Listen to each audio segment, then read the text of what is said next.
Te damos la bienvenida a un nuevo audio de la hora silenciosa de Palabra de Vida, donde líderes alrededor del mundo compartirán con nosotros. El día de hoy escuchamos a... ¿Qué tal? ¿Cómo te va? Me llamo David Hidalgo y junto con mi familia servimos a Dios en el ministerio de Palabra de Vida en México. Hoy tengo la oportunidad de compartir contigo el devocional de la hora silenciosa de Palabra de Vida, que se encuentra en Hebreos capítulo 12, versículos 16 al 24. La escritura dice así: no sea que haya algún fornicario o profano como Esaú, que por una sola comida vendió su primogenitura. Porque ya sabéis que aún después, deseando heredar la bendición, fue desechado y no hubo oportunidad para el arrepentimiento, aunque lo procuró con lágrimas. Porque no os habéis acercado al monte que se podía palpar y que ardía en fuego, a la oscuridad, a las tinieblas y a la tempestad, y al sonido de la trompeta y a la voz que hablaba, la cual los que la oyeron rogaron que no se les hablase más, porque no podían soportar lo que se ordenaba. Si aún una bestia tocar el monte, será apedreada o pasada con dardo. Y tan terrible era lo que se veía, que Moisés dijo: estoy espantado y temblando. Sino que os habéis acercado al monte de Sión, a la ciudad del Dios vivo, Jerusalén la celestial, a la compañía de muchos millares de ángeles, a la congregación de los primogénitos que están inscritos en los cielos, al Dios el juez de todos, a los espíritus de los justos hechos perfectos, a Jesús el mediador del nuevo pacto y a la sangre rociada que habla mejor que la de Abel. Principalmente este pasaje nos va a hablar de las oportunidades que Dios da que no deben ser menospreciadas. Las oportunidades que Dios da que no deben ser menospreciadas. Pues el tema principal en este pasaje tiene que ver con aquellos que rechazan la gracia de Dios. No nos olvidemos que principalmente Hebreos es una carta de exhortación. Y aquí dice que no se olviden aquellos que rechazan la gracia de Dios. El 16 dice: no sea que haya algún fornicario o profano como Esaú, que por una sola comida vendió su primogenitura. Llama la atención que principalmente acá lo llama fornicario.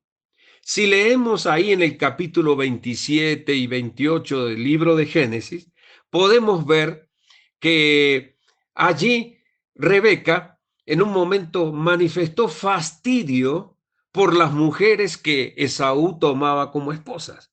Entonces mandó a Jacob, dice: oye, no tomes aquí de las cananeas, vete y toma mujer de otro lugar, y le dio indicaciones. Y entonces allí, cuando Isaac bendice a Jacob, viendo Esaú eso, fue y tomó más mujeres para sí. Se ve que traía este problema. Pero también dice: o profano, que por una sola comida vendió su primogenitura. Y sabemos cómo fue la historia.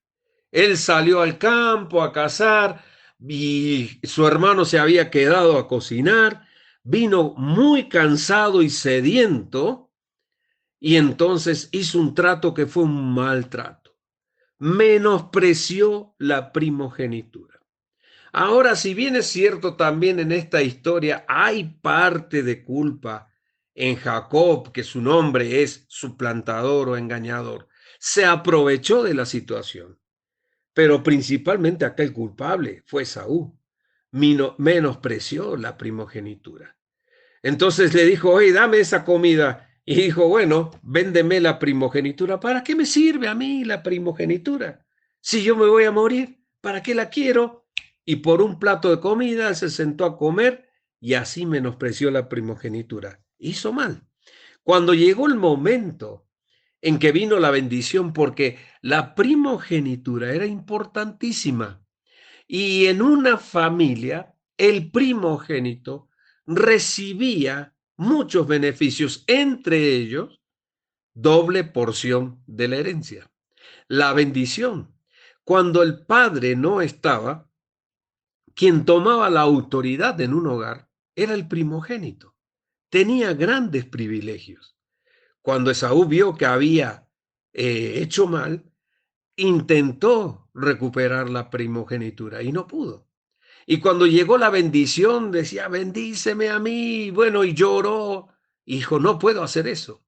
Yo ya entregué mi bendición al primogénito. En este caso, había vendido la primogenitura. Dice 17, porque ya sabéis que aún después, deseando heredar la bendición, lo que él despreció, fue desechado y no hubo oportunidad para el arrepentimiento, aunque lo procuró con lágrimas.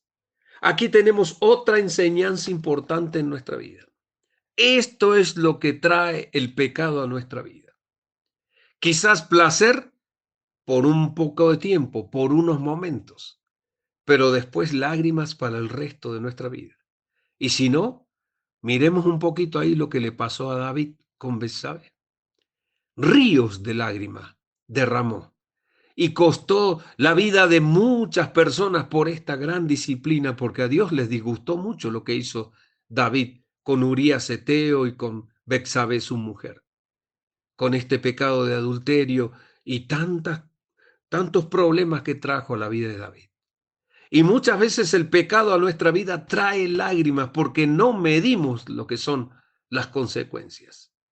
Y después, ya cuando ponemos en la balanza, nos damos cuenta que hicimos un mal negocio, que no convino para nada lo que hicimos, porque hemos cambiado quizás algo sublime que Dios había preparado para nosotros, para cambiarlo quizás por algunos momentos de placer, de pecado.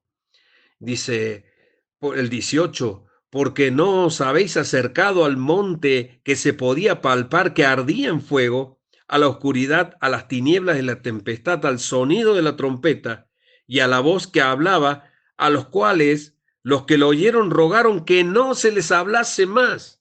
En una oportunidad Moisés, cuando estaba allí en el monte Sinaí, les invitó a que se acerquen. El pueblo dijo, no, ve tú. Y después nos cuenta lo que Dios te dice, porque ya ahora estamos un poquito asustaditos, ¿eh? Y había muchas limitaciones. Dice el 20, no podían soportar lo que se les ordenaba. Si aún una bestia tocar el monte será apedreada o pasada con dardo, asaeteada. Y tan terrible era lo que se veía que Moisés dijo, estoy espantado y temblando. Y recuerdan que cuando bajó del monte de haber estado con Dios, sus cabellos, su rostro era resplandeciente, de tal manera que Moisés tuvo que colocarse un velo para cubrir su rostro, porque el pueblo de Israel temía aún ver el rostro de Moisés, porque habiendo estado con Dios, resplandecía su rostro, su cabello, ¿no? Y dice, sino que os habéis acercado al monte de Sión, a la ciudad del Dios vivo, Jerusalén la celestial, a la compañía de muchos millares de ángeles. Si hay algo que estoy recomendando mucho a las personas con las que tengo oportunidad de platicar, es creamos literalmente a la palabra de Dios. Y si Dios dice que vamos a estar en el cielo con ellos, vamos a estar en el cielo con ellos. Si Dios dice que vamos a estar también en la eternidad con millares de ángeles, vamos a estar con millares de ángeles. Por eso tenemos que creer a lo que es la Escritura. Y dice el 23, a la congregación de los primogénitos que están inscritos en los cielos, a Dios el juez de todo, a los espíritus de los justos hechos perfectos, a Jesús, mediador del nuevo pacto, y a la sangre rociada que habla mejor que la de Abel. Ahora, la sangre de Abel clamaba por justicia desde la tierra. Cuando Dios le preguntó, ¿qué has hecho, Caín? ¿Y dónde está tu hermano? Dice, ¿qué? ¿Yo acaso soy guarda de mi hermano? Dice, Caín, la sangre de tu hermano clama a mí desde la tierra, clama por justicia. Pero en este momento, la sangre de Jesucristo, que es mejor que la de Abel, clama por la justicia de los hombres, porque la sangre de Jesucristo quiere perdonar nuestros pecados. Para eso Cristo murió en la cruz y derramó su sangre, para que en Él tengamos perdón de nuestros pecados. ¿Tienes tú, querido oyente, el perdón de tus pecados? La sangre de Jesucristo puede hacerlo en este mismo momento. Que Dios nos bendiga grandemente. Gracias por escucharnos. Recuerda que este audio no reemplaza tu tiempo a solas con Dios. Te animamos a que escribas tus aplicaciones personales. Hasta mañana.